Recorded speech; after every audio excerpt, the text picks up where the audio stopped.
টাকা বন্ধ কাজ করতে আমাদের তো নরেন্দ্র মোদী জবাব চাই, জবাব দাও। আবাস যোজনার টাকা বন্ধ কাজ করতে আমাদের তো অমিত শাহ জবাব চাই, জবাব দাও। বিজেপি মহিলা মোর্চার এক কর্মসূচিতে কেন্দ্রীয় স্বরাষ্ট্র প্রতিমন্ত্রী নিশীথ প্রামাণিক এবং শীতলকুচির বিধায়ক বরেন বর্মনের আসার খবর পেয়ে কালো পতাকা এবং প্ল্যাকার্ড সহ জব কার্ড হাতে নিয়ে মাঝ রাস্তায় বিক্ষোভে বসে পড়লেন এলাকার মহিলা ও পুরুষেরা। সাথে উপস্থিত মাথাভাঙা ১ নং পঞ্চায়েত সমিতির মৎস্য ও প্রাণী সম্পদ কর্মাধ্যক্ষ। ঘটনাটি মাথাভাঙা ১ নং ব্লকের জোরপাটকি গ্রাম পঞ্চায়েতের নিন্দারপাড় এলাকার। প্রসঙ্গত উল্লেখ্য যে আজ জোরপাটকি গ্রাম পঞ্চায়েতের শোলমারি এলাকায় বিজেপি মহিলা মোর্চার অঞ্চল ভিত্তিক সাংগঠনিক বৈঠকের আয়োজন করা হয়। আর সেই সভায় নিশীথ প্রামাণিক এবং বরেন বর্মনের আসার খবর পেয়ে বিজেপি মহিলা মোর্চার কর্মসূচির কিছুটা আগে পথ অবরোধ করে বিক্ষোভে বসে পড়েন তারা। মাথাভাঙা ১ নং পঞ্চায়েত সমিতির মৎস্য ও প্রাণী কর্মাধ্যক্ষ কেশব চন্দ্র বর্মন এবং এলাকার বাসিন্দা মণিবালা বর্মন বলেন, আমরা শুনতে পেরেছি আজ নিশীথ প্রামাণিক এবং বরেন বর্মন আসবে, তাই কালো পতাকা এবং জব কার্ড নিয়ে আমরা আছি তাদের কাছে কৈফিয়ত চাইতে। এদিকে এই ঘটনার খবর পেয়ে ঘটনাস্থলে এসে উপস্থিত হয় মাথাভাঙা থানার বিশাল পুলিশ বাহিনী, যদিও পুলিশের আশ্বাসে পরে তারা বিক্ষোভ উঠিয়ে নেন। তবে এদিনের এই বিক্ষোভ বিষয়ে বিজেপির ২ নং মণ্ডল সভাপতি রাজীব সরকার বলেন, আমাদের মহিলা মোর্চার বিশাল সভা ভণ্ডুল করতেই তৃণমূলের এই চক্রান্ত। পাশাপাশি তার আরও অভিযোগ, তাদের কর্মসূচিতে আসা মহিলাদের গালিগালাজ এবং টোটো চালককে মারধর করে তাদের ফিরিয়ে দিয়েছে তৃণমূল। শুনলাম যে আজকে শোলমারি বুথে ওখানে নাকি বিজেপির সভা আছে, সেখানে মঞ্চ করেছে এবং ওনারা প্রচার করেছে এখানে কেন্দ্রীয় স্বরাষ্ট্রমন্ত্রী নিশীথ প্রামাণিক আসার কথা এবং এলাকার বিধায়ক বরেন বর্মন আসার কথা। সেই কারণে আমরা এলাকার সাধারণ জনগণ হিসাবে, আমরা নাগরিক হিসাবে যারা আমরা ১০০ দিনের কাজ করেছে, গরিব মানুষ মাথায় ডেলি করে নিয়ে মাটি কেটেছে, ২ বছর থেকে টাকা দেয়নি, সেই টাকার দাবিতে সাধারণ মানুষ আমরা সোচ্চার হয়েছে আজকে যে এলাকায় যখন আমাদের ঢুকবে বরেন বর্মন অথবা এলাকার নিশীথ প্রামাণিক আমাদের স্বরাষ্ট্র প্রতিমন্ত্রী, তাকে আমরা আটকাবো এবং আমরা কালো পতাকা দেখাবো এবং আমরা জব কার্ডধারী মহিলারা এসেছেন যারা কাজ করে ১০০ দিনের, তাদের টাকার দাবিতে আজকে এখানে আমাদের এই বিক্ষোভ আন্দোলন এবং হচ্ছে ১০০ দিনের টাকা, তার হচ্ছে আবাস যোজনার টাকা আমরা আজকে এখানে আমরা তাদেরকে আমরা দাবি করব। এলাকায় ঢোকেনি, আমরা শুনেছি ওরা আসবে, ওরা বিজেপির থেকে প্রচার করেছে স্বরাষ্ট্রমন্ত্রী আসতেছে, ওনারা মঞ্চ করেছেন, ওনারা মাইক বেঁধেছেন, ওনারা কিছু লোক জড়ো হয়েছেন। সেই কারণে আমরা মূল রাস্তায় আমরা বসে আমরা অবরোধ করছি। যতক্ষণ আমরা এখানে যাবে নিশীথ প্রামাণিক এবং বরেন বর্মন, আমরা ততক্ষণ আমরা এখানে অবস্থান বিক্ষোভ চলবে এবং আমাদের যে ন্যায্য পাওনা, আমার বাংলার যে বঞ্চিত ১০০ দিনের গরিব মানুষের টাকা এবং আবাস যোজনার টাকা এবং যে ভাওতা ১০ বছর আগে নরেন্দ্র মোদী বলেছিলেন যে অ্যাকাউন্টে ১৫ লক্ষ টাকা দেবে সবাইকে এবং বছর ২ কোটি বেকারের চাকরি, আজ পর্যন্ত একজন বেকারের চাকরি হয়নি এবং কারো অ্যাকাউন্টে ১৫ লক্ষ টাকা ঢোকেনি। তার দাবিতে আজকে আমাদের বিক্ষোভ অবস্থান কর্মসূচি। আমার নাম কেশব চন্দ্র বর্মন। আমি পার্টির মূল দায়িত্ব এখানে বলা যাবে না, এখানে আমি পঞ্চায়েত সমিতির এখানে মৎস্য প্রাণী সম্পদ কর্মাধ্যক্ষ। দেখাচ্ছি আমরা যে ১০০ দিনের কাজ করেছি, ঠিক আছে, তো ১০০ দিনের কাজের টাকা পাইনি, সেই টাকা পাওনার দাবিতে আমরা এখানে বিক্ষোভ করছি। কবে টাকা দেবে? যদি বলে আজকে দেব, তো তাহলে আর কোনো বিক্ষোভ হবে না, তাহলে এইভাবে সুস্থভাবে চলবে। আর যদি বলে টাকা দেব না, তাহলে এই আন্দোলনটা চলতেই থাকবে।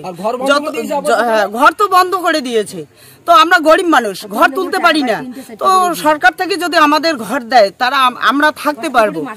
কষ্ট করে মাটি কাটি ঘরের টাকার আশায় করে থাকি, সে তো বড় লোভ দেখায়, লোভ দেখার পরে দেয় না, তো সেটা কি তার ভালো না খারাপ?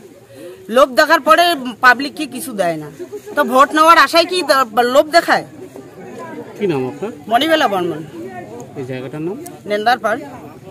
কাদের প্রতি আপনাদের এই আন্দোলন? আমাদের বিজেপির প্রতি আন্দোলন। বিজেপিরা হুঁশিয়ার হোক, আমাদের টাকা দেব। বিজেপি এই টাকা আটকে রেখেছে? হ্যাঁ, আমরা তো এটাই জানি, বিজেপিরাই টাকা আটকে রেখেছে, তাছাড়া আমরা টাকা পাই না কেন? নিশ্চয়ই যদি ওরা টাকা আটকে না রাখে তাহলে নিশ্চয়ই টাকা পাইতাম। আজকে যে এখানে আন্দোলন করছেন মূলত কি উদ্দেশ্যে? টাকার দাবিতে। আমাদের টাকা দেখ, আমরা আন্দোলন তুলে নেব। হ্যাঁ, উদ্দেশ্য করেই তো আন্দোলন। উদ্দেশ্য করে যদি না হয় তো আমরা রাস্তায় থাকি কেন? বড় বড় নেতারা যাবে, তাদেরকে বলবো যে আমাদের টাকা দেখ, না দিলে তো যাইতে দেব না, দেখা যাক কি করে। আমাদের এটা হচ্ছে সারা জেলা জুড়ে আমাদের 128টা অঞ্চল আছে। 128টা অঞ্চলে ভারতীয় জনতা মহিলা মোর্চার পক্ষ থেকে অঞ্চল সাংগঠনিক বৈঠক আপনার ব্যানারে দেখতে পাচ্ছেন। সেই সূচনা অনুসারে আজকে আমাদের এখানে বৈঠক আছে। তদ্রূপ আমাদের বিভিন্ন অঞ্চলে বিভিন্ন বুথ থেকে মহিলারা টোটোতে করে আসছিল। জানি না এনারা কোন মতিভ্রম নিয়ে রাস্তা অবরোধ করে বসে পড়ছে। আমি নিজের চোখে গিয়ে দেখলাম যে আমাদের টোটোগুলোকে ঘুরে দিচ্ছে এবং রাস্তা এমনভাবে ব্লক করে রাখছে এবং কয়েকজন বয়স্ক মহিলা ইত্যাদি নিয়ে এবং স্বয়ং অঞ্চল সভাপতি ওখানে উপস্থিত থেকে তারা 100 দিনের কাজের দাবিতে তারা এখানে বসে পড়ছে। তো ওনারা 100 দিনের কাজের দাবিতে বসে পড়ছে ওনাদের ব্যাপার, কিন্তু রাস্তাটা অবরোধ করে রাখছে এবং আমাদের কার্যকর্তা এবং মহিলা যারা কর্মী সমর্থক আছে তাদেরকে ব্যাক করে দিচ্ছে এবং তাদেরকে অশ্লীল ভাষায় গালাগালাজ করছে, তাদেরকে ধমক দিচ্ছে এবং আমাদের টোটোগুলোকে মারধর করতেছে। এবং একজন টোটো, আমি নিজে শুনে আসলাম, আমার একজন টোটো চালককে চর থাপ্পড় দিয়েছে।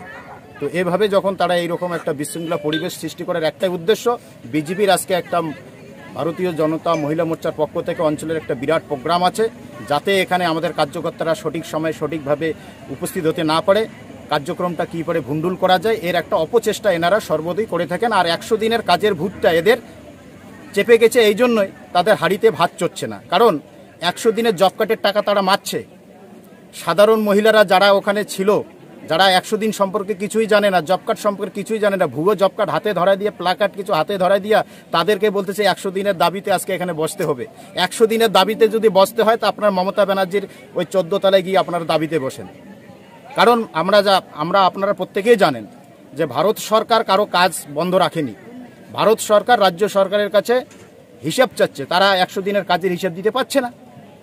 তো এই হিসাব কারা দিতে পারছে না? কতিপয় কিছু টিএমসি যারা এতদিন ধরে বিভিন্ন তোলাবাজির সঙ্গে যুক্ত আছে তারা দিতে পারছেন, তাদের হাড়িতে পেটে টান পড়ছে, তাই তারা এইভাবে কীভাবে 2 টাকা কোথা থেকে রোজগার করা যায় এর একটা পন্থা, এছাড়া বাইরের কিছুই নেই।